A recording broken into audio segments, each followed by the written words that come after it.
함께 말씀 보겠습니다. 시간 하나님 우리에게 주시는 말씀은 욥기 41장 1절로 11절까지의 말씀입니다. 내가 낚시로 리와 야단을 끌어낼 수 있겠느냐? 노끈으로 그 혀를 낼 수 있겠느냐?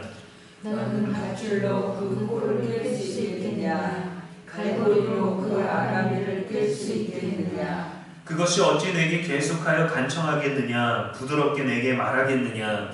어찌 그것이 너와 계약을 맺고 너는 그를 영원히 종으로 삼겠느냐? 내가 어찌 그것을 새를 가지고 놀듯 하겠으며 내 여종들을 위하여 그것을 메워두겠느냐? 어찌 장사꾼들이 그것을 놓고 거래하겠으며 상인들이 그것을 나누어 가지겠느냐? 내가 등이 많은 창으로 그 가죽을 찌르거나 작사를 그 머리에 꽂을 수 있겠느냐? 내 손을 그것에서 얹어보라. 다시는 싸울 생각을 못하리라. 창으로 잡으려는 그의 희망은 헛된 것이니라. 그것의 모습을 보기만 해도 그는 기가 꺾이리라. 아무도 그것을 격동시킬 만큼 담대하지 못하거든 누가 내게 감히 대항할 수 있겠느냐? 누가 먼저 내게 주고 나로 하여금 갚게 하겠느냐? 온 천하에 있는 것이 다 내 것이니라. 아멘. 있는 살아계신 우리 하나님의 말씀입니다. 이 시간 통제할 수 없는 것은 맡깁시다 라는 제목으로 말씀 나누겠습니다. 인생에는 우리가 통제할 수 없는 문제들이 있습니다. 내 몸도 내 마음도 내 뜻대로 잘 되지 않아요. 나 자신이 아닌 타인에 대해서는 더욱 그렇겠죠. 자녀의 문제도 내 뜻대로 안 됩니다. 내 뜻대로 키운 자녀도 내 마음대로 안 돼요. 사람과의 관계도 그렇죠. 또 내 힘으로 해결할 수 없는 문제들을 만나기도 합니다. 갑자기 터진 질병, 통제할 수 없는 경제적 어려움, 아무리 애를 써도 풀리지 않는 인간 관계들이 있죠. 그럴 때 우리는 불안합니다. 두려워합니다. 어떡하지? 이런 일이 왜 내게 일어나지? 그런 우리에게 오늘 하나님은 이렇게 말씀하셨어요. 네가 낚시로 리와 야단을 끌어낼 수 있느냐? 노끈으로 그 혀를 메고 갈고리로 그 아가미를 깰 수 있느냐? 내 힘과 능력으로 그 괴물을 제어할 수 있느냐? 40장에 이어서 계속되는 하나님의 말씀인데 40장 후반부에는 베헤못이라는 육지동물에 대해서 말씀하시고 오늘 본 장에서는 리와야단이라는 바다괴물에 대해서 말씀하셨어요. 학자들은 우리가 아는 하마와 악어로 보기도 합니다. 코끼리나 용, 바다고래와 같이 거대한 동물이나 신화적 상상의 동물로 보기도 하지만 정확하게 무엇인지는 모르는 거죠. 베헤못은 하나님의 창조 세계에 대한 압도적인 힘과 질서를 상징하는 동물입니다. 그리고 리와야단은 바다괴물로서 혼돈, 파괴, 악의 세력, 또 하나님의 권능 아래 있는 또 우리를 다스리고 억누르고 있는 것 같은 모든 세상을 상징합니다. 만약 정확하게 하마나 악어라고 한다면 이미 인간이 지배하지 않았겠어요? 동물원에서 볼 수 있고 악어 가죽으로 또 악어 구두로 만들어 쓰지 않습니까? 사람이 제일 무서운 동물이지만 그보다 더 사람이 다스릴 수 없는, 통제할 수가 없는 그러한 동물을 말하는 거죠. 베헤못과 리와야단은 인간이 어떻게 해볼 수 없는 존재를 상징해요. 오직 하나님만이 다스릴 수 있음을 강조하기 위해서 욥에게 주신 말씀입니다. 그러니까 이때 욥과 우리가 깨달아야 되는 것은 내가 모든 것을 내 삶조차 통제할 수 없지만 하나님은 모두 다 통치하고 계신다라는 것을 인정하는 믿음의 고백이에요. 욥은 자신의 인생도 어찌하지 못했습니다. 의롭게 살았지만 고난을 만났고 아무리 고민했는데도 고난의 이유를 알 수가 없었어요. 우리도 마찬가지입니다. 우리 삶에 일어나는 어떤 일들은 우리가 잘못해서가 아니라 이해할 수 없는 하나님의 계획과 섭리 속에서 우리의 동의 없이 허락된 채로 진행되기도 하는 거예요. 우리는 리와 야단을 통제할 수 없습니다. 그것의 이름을 붙이고 그것의 특성을 알고 식성을 알고 구조를 알 수 있을지 모르지만 아는 것뿐이지 다스릴 수는 없는 거예요. 내 몸의 질병을 알 수 있죠. 병명을 알 수 있죠. 어떻게 아픈지, 어떻게 조심해야 될지, 어떤 치료를 될지 전문가에게 들을 수는 있지만 그것을 안다고 내가 내 병을 다스릴 수 있는 건 아니에요. 언제까지 아플지, 어떻게 아플지, 어떻게 해야 될지 우리는 통제할 수가 없습니다. 하지만 하나님은 리워야단을 창조하셨고 하나님은 그 존재를 완벽하게 아십니다. 이사야 40장 28절에 영원하신 하나님 여호와 땅끝까지 창조하신 이는 피곤하지 않으시며 곤비하지 않으시며 명철이 한이 없으시며 라고 했어요. 우리가 이해하지 못하는 문제도 하나님은 알고 계십니다. 우리가 컨트롤하지 못하는 상황도 하나님은 다스리십니다. 우리는 때로 스스로의 마음도 모르지만 하나님은 우리도 모르는 우리의 마음을 다 아세요. 이것이 얼마나 큰 위로가 되는지 모릅니다. 때로는 우리가 믿음이라는 이름으로 더 붙잡으려고 할 때가 있어요. 그거를 꽉 쥐고 있어야 하나님과 연관된 것 같고 하나님이 해결해 주셔야 되고 하나님이랑 뭔가 이렇게 연결되어 있는 것 같아서 이것을 꼭 좀 들어주십시오, 꼭 좀 해결해 주십시오라고 꽉 잡고 있는 걸 믿음이라고 여길 때가 있습니다. 그리고 붙잡고 흔들면서 이거 어떻게 해요? 이거 어떻게 하면 좋아요? 왜 줘? 라고 묻습니다. 오늘 말씀이 우리들에게 요구하는 믿음은 꽉 붙잡고 있는 걸 펴는 거예요. 이거는 포기가 아닙니다. 조급해하지 않고 불안해하지도 않고 억지로 해결하지도 않고 하나님께 맡기고 기다리면서 주어진 오늘을 하나님의 이름 앞에서 사는 거예요. 아무것도 할 수 없는 우리 자신을 아주 할 수 있는 게 아무것도 없는 상태의 나 어떻게 라는 우리 자신을 내어드리는 거예요. 여러분, 믿음은 통제가 아니라 신뢰입니다. 하나님을 믿는 믿음으로 더 세게 지는 게 아니라 하나님을 신뢰하기 때문에 하나님 외의 것은 모두 놓는 거예요. 여러분, 우리가 자녀만 생각해도 알지 않습니까? 자녀들의 인생이, 자녀들의 결혼이, 또 자녀들의 생명을 잉태하는 일들이 우리 뜻대로 됩니까? 자녀의 꿈이 부모의 뜻대로 되나요? 또 그게 자녀의 꿈입니까? 부모의 꿈입니까? 자녀를 향해서 내가 갖는 하나님의 계획 말고 자녀에게 갖고 계시는 하나님의 계획과 하나님의 꿈을 꿔보신 적이 있나요? 저도 어린 아들들을 보면서 무슨 꿈을 꾸고 있는지, 무슨 꿈을 꾸게 해야 되는지 아직도 잘 모르겠어요. 지금 둘째는 꿈이 없어요. 꿈 자체가 뭔지 몰라요.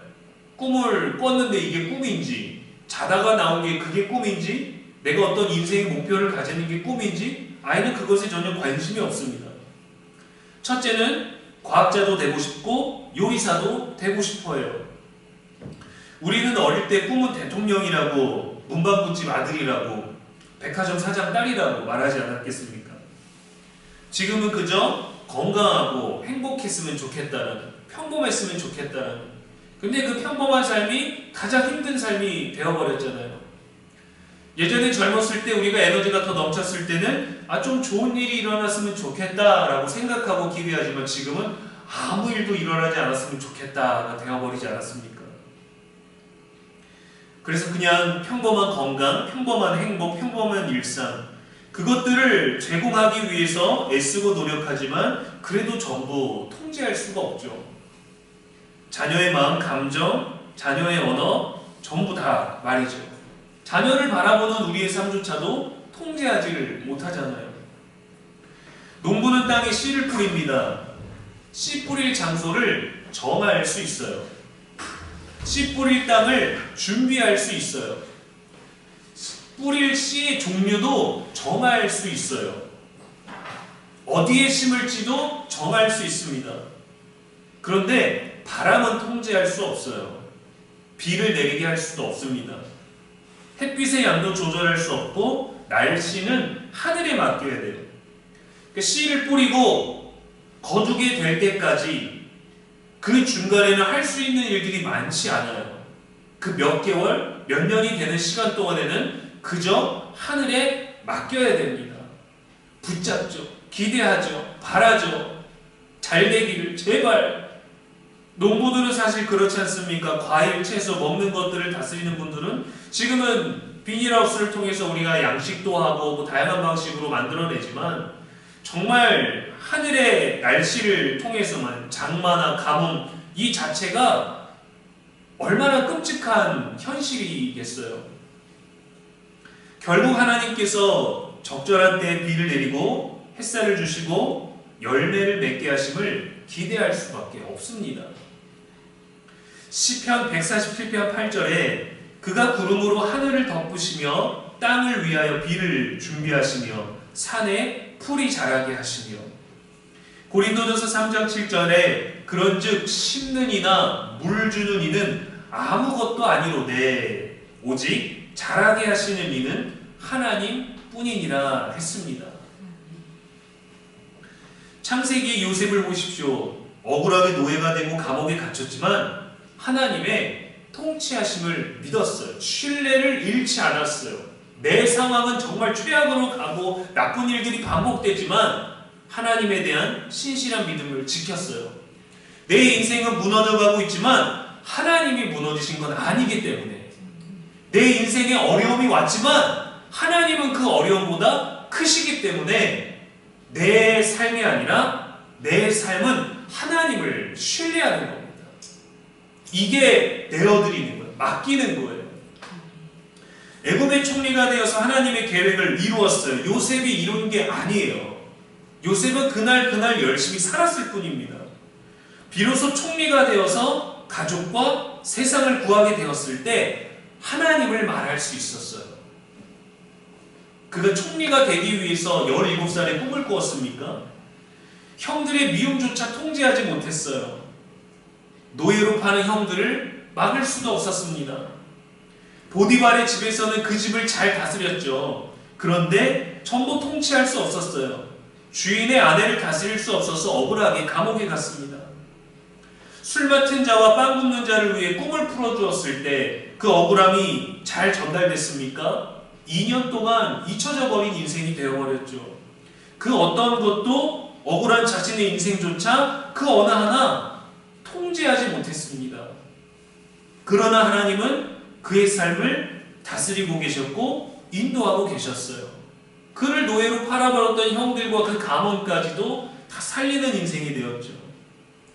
사람이 마음으로 자기 길을 계획했을지라도 걸음을 인도하시는 분은 하나님이라고 하시잖아요. 우리는 이 말씀을 다 좋아하지 않습니까? 우리가 원하는 길을 가려고 할 때 안 될 때도 하나님은 더 선한 길을 내어주실 거야.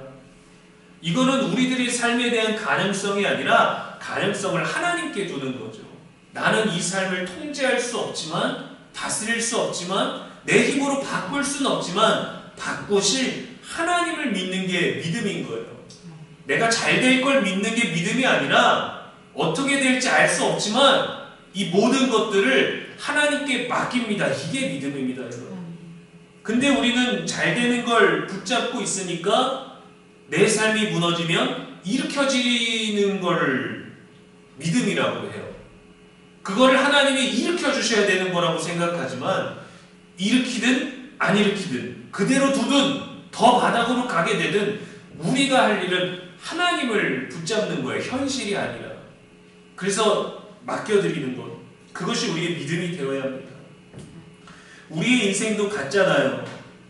내 인생이지만 내가 통제할 수 없는 리와 야단이 우리들의 삶에 있습니다. 우리의 삶의 위치가 이 문제를 뛰어넘지 못해서 그 문제 아래에 있다고 낙심하지만 하나님은 더 높으신 그곳에 계셔서 모든 것 위에 계시면서 문제보다 아래 낙심하고 있는 우리에게 관심이 아주 많으십니다. 우리에게 정말 놀라운 일을 해주고 싶으신데 필요한 건 뭐냐면 우리의 능력, 7.8기 어떤 의지, 아니 겨자씨만한 믿음이에요. 하나님을 향한 그 믿음.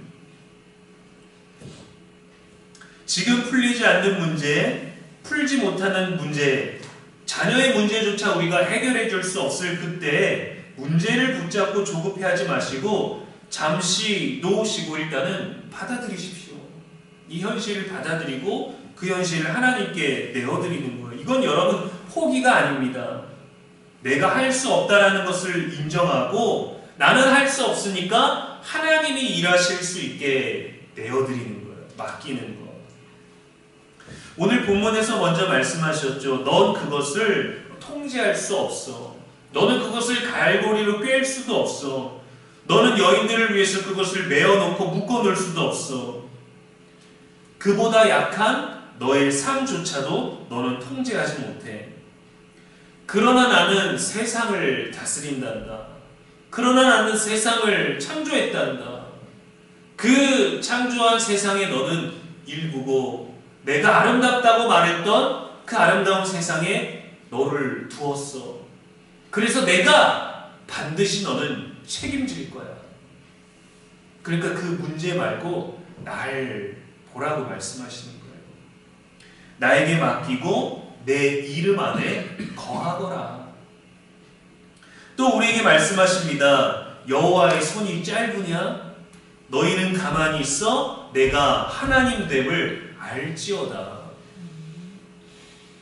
우리가 붙잡고 기도하면서 하나님의 이름을 부르지만 사실은 우리들의 손의 힘을 의지하려고 합니다. 근데 여러분, 우리가 운동할 때도 어떤 근육이나 어떤 부위를 운동하기 위해서 힘을 줄 때 엉뚱한 데 힘이 들어가면 아무 소용이 없어요. 그렇게는 백날 해봐야 아무 효과가 없습니다. 거기에 제대로 힘이 들어갈 수 있도록 집중해서 그 연습과 훈련과 다양한 방법들로 그것이 익숙해질 때까지 해야만 그때부터 제대로 효과를 볼 수 있는 거예요. 그냥 배워지지 않습니다. 다른 여러 군데에 힘을 분산하기도 해야 되고 집중할 때까지 계속해서 많은 에너지와 시간을 소비해야 되죠. 하나님의 이름을 부른다는 것은 그 이름만으로도 충분합니다 라는 믿음의 고백이에요. 너무 간단한가요? 근데 너무 어렵죠. 그분은 우리 손으로 줄 수 없는 존재입니다. 그렇기 때문에 손을 내려놓고 그저 신뢰하면 되는 건데 너무 간단한데 이게 제일 어려워요. 믿기만 하면 되는데 믿어지지가 않는다는 거죠. 믿고는 싶은데 잘 믿고 있는지를 모르겠는 거죠. 가수 박진영 씨가 신앙의 갈등과 내면의 혼란을 표현한 하프타임이라는 노래가 있습니다. 거기 가사 일부에 이런 내용이 있어요. 믿기는 하는데 도무지 믿어지질 않아. 갤럭시를 똑바로 쓰려면 삼성에게 물어보고 아이폰을 똑바로 쓰려면 애플에게 물어보듯이 인생을 똑바로 살려면 인간 만든 사람을 찾아, 세상을 똑바로 살려면 세상 만든 사람을 찾아 물어보는 게 당연한데 그동안 내가 뭘 안다고 떠들어댔는지 부끄러워. 만나서 물어보고 믿고 또 믿어지면 그때부터가 사는 거야. 낮아지고 작아져서 또 더 부서지고 허무해지길, 내 인생을 그냥 살지 않기를 제발 알게 되고 따라가길. 굉장히 신앙적인 측면에서 해석되어지는 노래입니다. 그의 깨달음, 그가 많은 돈도 많은 여자도 만나보고 많은 성공, 미국에 가서 곡도 쓰고 돈을 주고 곡도 받아서 내가 누릴 수 있는 것, 내가 하고 싶은 것들 다 해봤는데 인생은 공허하다라는 거예요. 그 인생을 만든 그 어떤 신비한 존재, 초월적인 그 존재를 만나야만 해결되어지는 걸 깨달은 거죠. 그래서 내 인생에 대한 해답을 얻으려면 이 인생을 준 분을 만나야 되는 거고 그분을 믿어야만, 믿으려고 하는데 믿어지진 않지만 그래도 계속 믿으려고 할 때에 그때부터가 정말로 사는 거라는 고백을 했어요. 그때가 내 생일이라고 고백을 합니다. 여러분, 초월적인 창조주를 대면하지 않고는 우리는 삶에 대해서, 고난에 대해서, 존재에 대한 답을 얻을 수가 없습니다. 오직 예수 그리스도를 통해서 깨달을 수 있어요.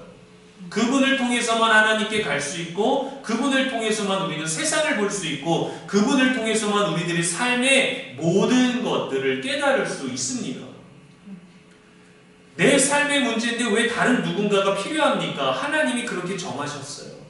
하나님 그렇게 우리들에게 기회를 주신 거예요. 믿음의 기회, 믿을 수 있는 기회, 믿을 수 있는 방법, 믿게 되는 유일한 길, 구원의 길을 보여주신 거죠. 우리를 다스리시고 모든 것을 다스릴 수 있는 하나님에 대한 신뢰를 가지시고 맡기십시오. 무책임하다 생각하지 마시고 맡기세요.